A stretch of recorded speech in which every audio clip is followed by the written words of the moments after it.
It's a pity if you don't know how to cure hemorrhoids simply and effectively. Sayang kung hindi mo alam kung paano gamutin ang hemorrhoids ng simple at epektibo. Hemorrhoids. Ano sila? Ang hemorrhoids ay mga namamagang, lumalaking ugat na bumubuo sa loob o labas ng puwit at rectum. Maaari silang maging panloob, sa loob ng rectum, o panlabas, sa ilalim ng balat sa paligid ng puwit. Mga sanhi, pagtaas ng presyon sa tiyan, dulot ng pagtatae, pagbubuntis, sobrang katabaan, o pagpilit sa pagdumi. Heredidad, mababang konsumo ng fiber sa dieta, hindi aktibo na pamumuhay. Mga sintomas, pagkati o pagkairitasyon sa paligid ng puwit, pagdurugo sa pagdumi, sakit o pakiramdam ng hindi kaginhawahan sa pagdumi. Isang maliit na bukol na lumalabas mula sa puwit, isang hemorrhoid na lumabas na hindi maipasok pabalik. Kinuha mula sa kastanyo ng kabayo na import mula sa Espanya.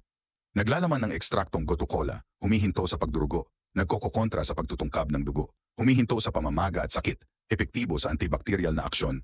Mahusay na simula sa unang paggamit, nagpapigil sa pagbabalik ng hemorrhoids. Meron kaming espesyal na promosyon, bumili ng duo produkto at makakuha ng 1 libre.